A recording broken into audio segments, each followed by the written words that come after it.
Vous êtes sur la panafricaine Média TV. Merci de nous rester fidèles. Soyez les bienvenus dans ce nouveau numéro de l'invité de la rédaction. Dans le paysage médiatique contemporain, les contenus audiovisuels jouent un rôle prépondérant dans la diffusion de l'information, du divertissement et de la culture. En Afrique, cette forme de médias a connu une croissance exponentielle au cours des dernières années, atteignant des foyers autrefois isolés grâce à la numérisation et à la démocratisation à l'accès à Internet. Quel impact profond des contenus audiovisuels sur l'éducation et la culture? Pour en parler, je reçois sur ce plateau Madame Eunice Biyogué, entrepreneur média. Merci d'avoir répondu à notre invitation. Le plaisir est pour moi. Madame Biyogué, comment les contenus audiovisuels peuvent-ils être utilisés de manière efficace pour renforcer l'éducation et la culture? Pour renforcer l'éducation et la culture, il suffit de créer du contenu instructif qui nous rappelle qui nous sommes, qui retrace notre histoire et qui vient appuyer, tout ce qu'on reçoit comme information instructive pour le bon fonctionnement d'une société. Aujourd'hui, vous le constatez, sur Internet, on a beaucoup de contenu, mais malheureusement du contenu divertissant et souvent déviant. Aujourd'hui, on essaye d'avoir les médias et les contenus comme canal pour pouvoir appuyer l'éducation. Et en parlant d'appuyer l'éducation, quels sont les avantages et les inconvénients des nouveaux modes de consommation des médias sur la diffusion des contenus éducatifs et culturels? Alors, on va commencer par les avantages parce que c'est ce qui est gai. Les avantages, c'est qu'aujourd'hui, avec les médias sociaux, on a accès facilement à l'information partout où on est, que ce soit sur notre smartphone ou notre ordinateur, notre PC, on a l'information partout. Et ça change du fait de rentrer le soir à la maison, s'installer devant la télévision pour regarder les informations. Les inconvénients, c'est que aussi l'accès facile est sur les réseaux sociaux. On a accès à tout, malheureusement à du contenu qui n'est pas approprié pour nos jeunes frères.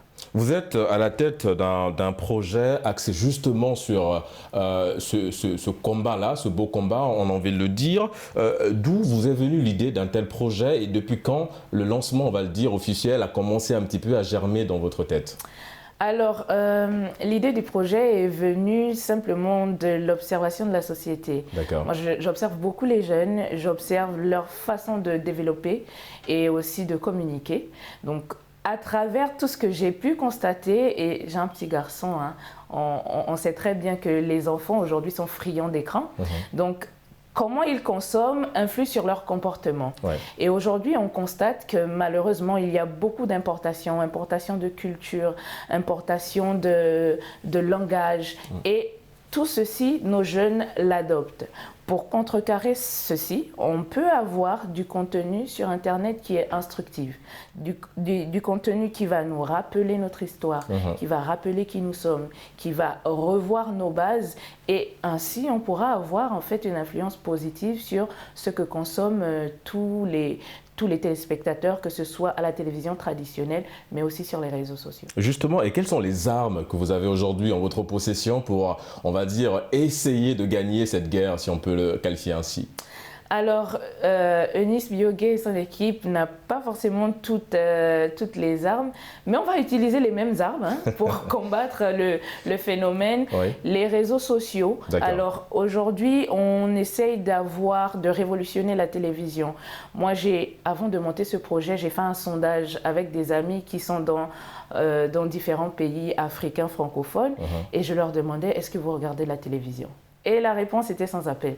Non, on ne regarde pas la télévision, c'est pas intéressant, il y a mieux ailleurs. Beaucoup sont sur Internet. Beaucoup sont sur Internet, voilà. Et je me dis, ça vient forcément d'un fait. Ils ne retrouvent pas l'adrénaline, par exemple, qu'ils ont sur Internet en regardant nos télévisions traditionnelles. Et on s'est dit, pourquoi pas ramener Internet finalement à la télévision traditionnelle? Parce que, vous savez, Internet, il suffit qu'on coupe un fil, que le monde sur Internet, le monde virtuel s'arrête, il restera la télévision traditionnelle.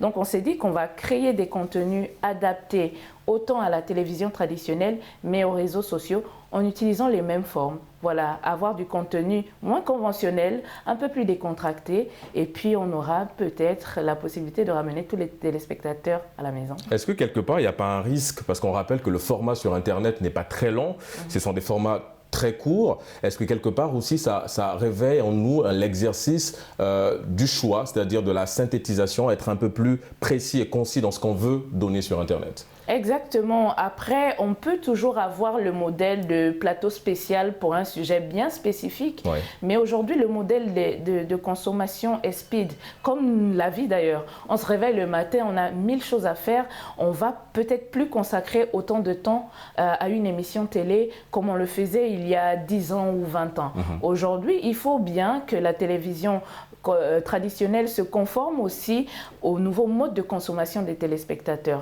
Aujourd'hui, on a besoin des informations claires et précises. Et puis, les gens, ils ont envie de se retrouver. Il y a aussi je ne sais pas comment le nommer, mais ce petit vide. Aujourd'hui, les gens, ils regardent la télé, mais ils ne se reconnaissent pas dans ce qu'ils regardent.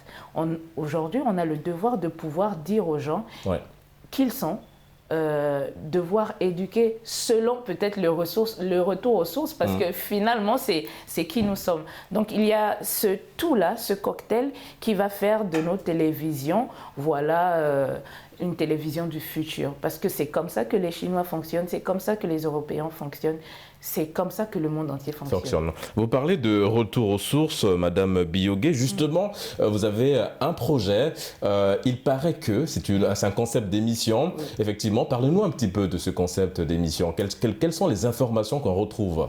Alors, il paraît que, voilà, ça a déjà une connotation du Congossa, trivialement. Enfin, des rumeurs. Voilà, trivialement appelé le Congossa, le commérage. Il paraît que c'est un concept d'émission qui passe en revue les habitudes africaines, les mythes et les histoires. Donc, c'est du contenu de recherche transmis de façon pertinente et décontractée. On va avoir par exemple une présentatrice qui n'est pas assise sur une chaise comme nous le sommes, mais qui est plutôt assise sur une table.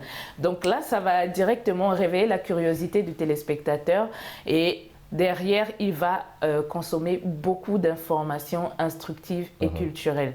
Donc, il paraît que fait partie du prototype de notre projet et on espère pouvoir le lancer en octobre prochain. D'accord. Madame Biyogué, comment les producteurs et les créateurs de contenu audiovisuel peuvent-ils s'adapter aux préférences et aux habitudes des consommateurs actuels?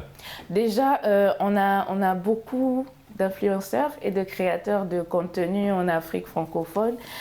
Il faut pouvoir recadrer tout ça.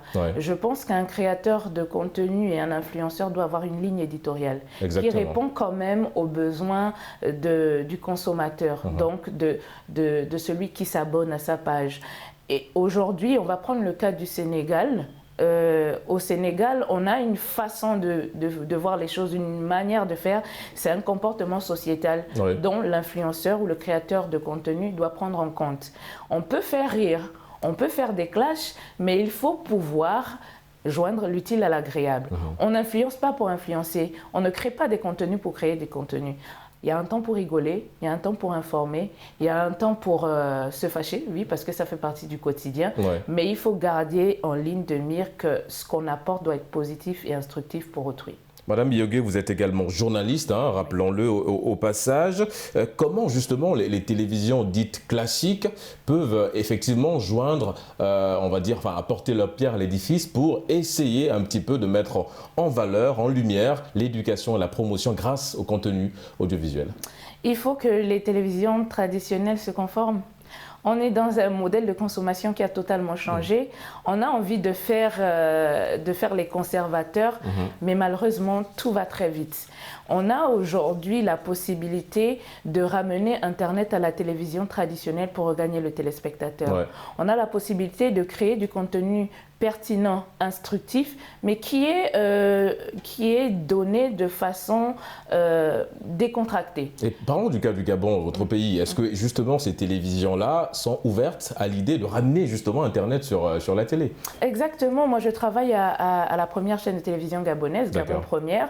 Et aujourd'hui, la volonté du directeur général, M. Ali Radjoumba, c'est de pouvoir ramener les téléspectateurs qu'on a perdus sur Internet à la télévision, parce que le modèle de consommation, comme je le dis depuis le début, a changé et on en prend conscience. Ouais. Après, il faut comprendre que toutes les chaînes ont leur ligne éditoriale. Exactement. En restant dans leur ligne éditoriale, on peut adapter des contenus qui sont consommables pour tout le monde. On arrive au terme de cette émission. Merci d'avoir répondu à notre invitation. Je rappelle que nous avons reçu sur ce plateau Madame Eunice Biyogué. Vous êtes entrepreneur média. C'est un plaisir de vous recevoir sur ce plateau. Le plaisir était pour moi. Merci. Et c'est la fin de cette émission. Merci de l'avoir suivi. Excellente suite des programmes sur nos antennes.